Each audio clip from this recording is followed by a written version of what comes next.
Yes. Go. Good day, everyone. I am Deck Cadet Jetro Lozano, and we are the Group 7, and we are here to tackle about compass variation and deviation. Next slide, please. So, variation is the difference between true north and magnetic north. So, what are the causes and reasons of the variation error? First, the compass needle does not point to true geographical north. Second, the compass aligns itself to the magnetic meridian line of force or field. Third, when ship is on another locality. Next slide, please.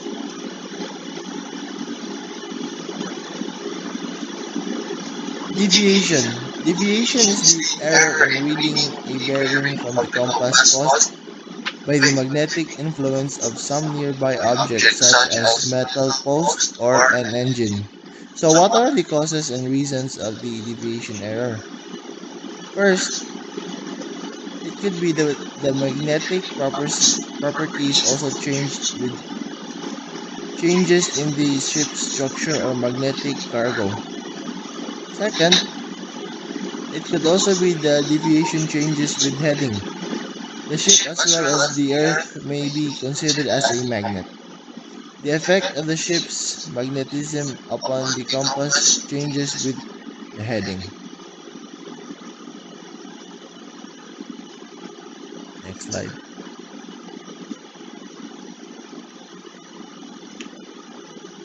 So, and they cannot nonetheless. So, variation and deviation are the effects on the stellar compass. So, this illustration, see variation.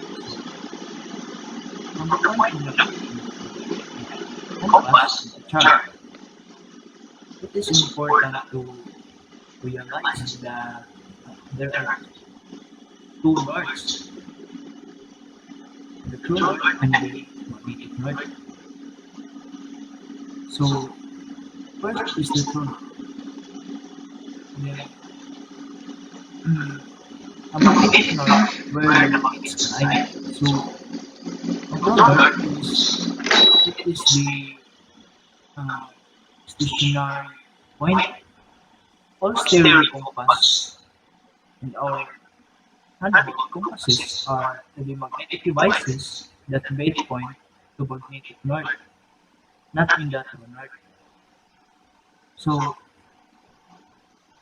however, um, church-oriented to true north, sulit sila ang sa magnetic north kanina yellow, it defines our um, the natural compass like the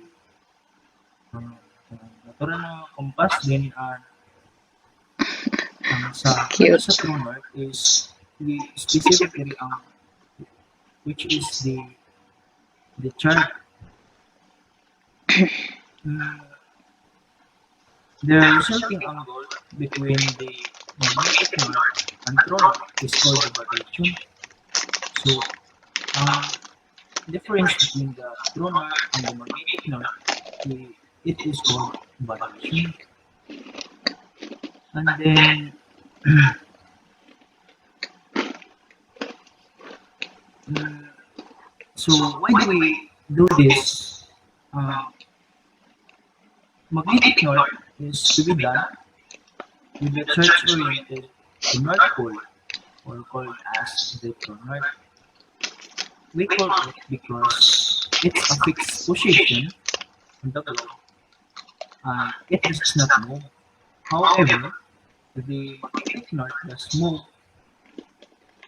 the magnetic pole, whereas the center of the magnetic field moving east or west in the planet because it is moved consistently. So it is impossible to uh, or orientate a fixed chart to works on it moving objects. So next slide is so deviation. So deviation error. So it is the error in the bearing which compass caused by the magnetic influence nearby an objects such as the metal or the post engine. So as a deviation, na ari na day mga kuan ang ang deviation na day kay this is the barriers in which kanang kuan like echo or something mo ano na mo this this react sa imong kuan bearing. Affect. So deviation changes each time in the both alter course, their people skilled in compass adjustment who can issue a particular compass with the deviation adjusted for this direction. So analog compass is considered as electronic compass for autopilot. And then this means that you should avoid placing any of above items near where you be using a compass, like cell phones, wearing, or something na mo detect sa pagkuha ninyo sa bearing or course sa inyong barko. Next. So next, yeah, nakabit Gilbert News. So I'm tackling about the how variation is shown in chart. So first, variation is the angular difference between the true north and magnetic north, which varies with your location and because the magnetic pole is slowly moving, it is also changed from year to year. So in this chart, makita nato nga kuan ang makita ang Difference. given siya ang variation. So how to paano naton siya mo ma, ma-change into current variation. So here are the example. A magnetic north arrow on the compass rose. The chart shows the local variation. So mo na siya ang local variation kining 4 degree 20 minutes west 2002 9 minutes east. So naka sa second year na panutanan ng discuss. So the compass rose illustrated shows that the variation is mato siya 2002 variation in 2002 was 4 degree 20 minutes west and changing by 9 minutes east, decreasing here every year. So by 2010, 8 years variation would have decreased. So diyan sa nila to pagkuha ang kuan ang current variation or ang 2010 variation kining 3 degrees 09 minutes west. Diyan sa nila to siya pagkuha. So ano siya ang process. Step first is imo siya ang 2002 is ang atong Isn't it neat? local variation 2002 nya ang atong ang year nga current year which is 2010 So ato na siya i-subtract. So 2002 minus 2010 minus 2002 mo na siya ang 8 years. 8 years ang atong ilang year ako ng I've got gadgets and gizmos. gap. But So, gadgets and Di- gizmos. So given ang ini 9 minutes, so given ni siya diri sa atong kuan local variation. Kini so ato na siya times 8 times 9. Kining 8 mo na diri sa atong years sa kining 9 mo ni ang given niya 9. 9 minutes is so nakakuha kam og taog. So 9 times 9 and 8 times 9 72 minutes. So kay wala may 72 minutes nga kuan. Wala may 72 so ang ato i-convert. So ang 60 minutes there is 1 degree. So napa siya nabili ng 12. So mao na siya 1 degree 12 minutes. So di ba ang kuan nato kay 9s man so ang ato kuan ani ato i-sign is food. So paano ta naka-come up ani nga answer nga 3 degree 09 minutes west. Simple lang. Kung ang imong ang sign is unlike sign, we subtract. If kuan same sign, And we add. So kay di man sila pareha, west ug east man ang 1 degree 12 minutes east and ang atong local variation is 4 degree 20 minutes west. So ato na silang minus kay different sign man sila. So 4 degree 20 minutes west minus 1 degree 12 minutes east. So mao ni siya ang atong answer. 3 degrees 09 minutes west. Nga lang west siya. Tawag kay ang secret. kung which is bigger sign ang nagda mo siya ang kuhaon na to. Running. So ang dapat diri kay 4 degree 20 minutes west man. So ang ato kuhaon sign is west. So ang atong 2010 variation 3 degrees 09 minutes west. So mao na siya ang atong current variation. Nakuha. So accuracy is only needed to the nearest degree. So ang kuan naman nearest degree ra. So mo 3 degree west in 2010. So pwede ra naton dili. Kung kuan na siya 30 above, so pwede na nato siya ma-round off ang 3 degree. So, ano siya kaabot? 9 naman. So, 3 degree west na gapon. So, next is example of deviation card. So, in this table, dili nato makita kung paano ito magkuha sa deviation through card. Pero naaga pong mga computation nga dili na kailangan gamit og kining deviation card. So for example, your sheet heads 90 degrees. There is a 90 degrees shift head 90 degrees compass. So naata diri sa compass.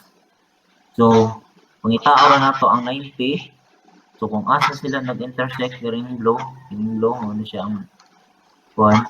So kung asa sila nag-intersect, so naa sila sa tunga sa 6 o 8 degrees. So means kini siya din kita 7 degrees west. I-west na natin diri sa S sa left side, right side. Muna sa west. So ang atong deviation which is 7 degree west. Kung ang imong shift head kuan 0 to 6 degree M or magnetic. So, simple ra pod imo lang kanang dili ra ka magtan-aw pod sa kung east or west. Ra diri asa sila nag-intersect. Diri sa tunga gyapon sa 4 degree and 6 intersect sila.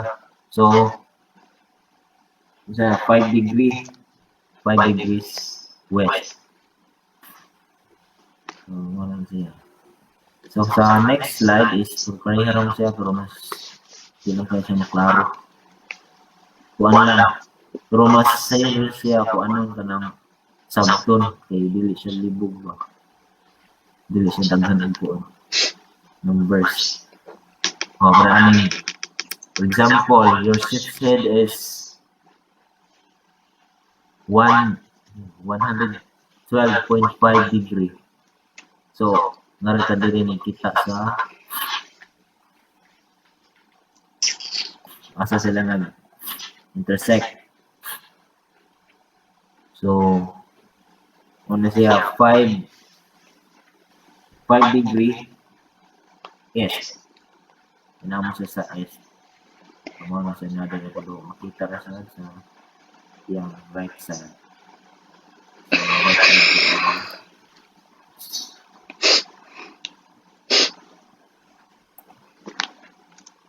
Yeah.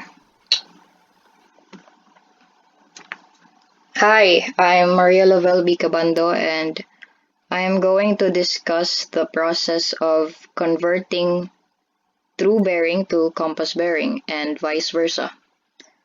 So the question here is, we want to steer on a heading of 90 degrees true. What compass course do we need? So the first thing to do is to jot down TVMDC, which stands for True Variation, Magnetic Deviation, and Compass. But there is a simple way to remember the order of work, and it is by using the mnemonic True Virgins Make Dull Company. So I bet that phrase is actually easier to remember than the actual meaning of those letters. So the second step is to fill in what you know. So assuming that we already have a true heading of 90 degrees, and then we get a variation of 3 degrees west from the chart. So then the next thing we are going to do is to apply the variation to our true heading so that we can have the magnetic heading. But this depends on the direction of our variation.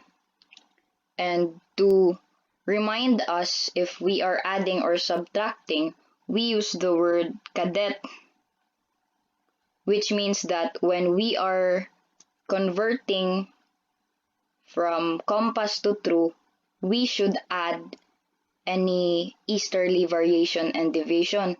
And if westerly, of course, it should be subtracted. But in our case here, we are working from true to compass. So we are going to add west. So 90 degrees plus 3 degrees west, we have now a magnetic heading of 90 degrees. And next is deviation. We can find it from the deviation card by using our magnetic heading of 93 degrees. So from the deviation card, we have now 7 degrees west.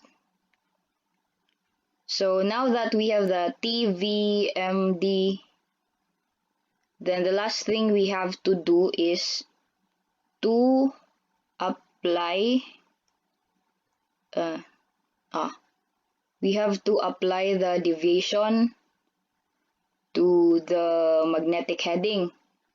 So 7 degrees plus 93 degrees, we have a compass of 100 degrees.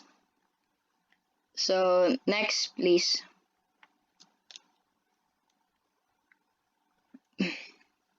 So another case, but now it is the opposite, which is converting compass to true.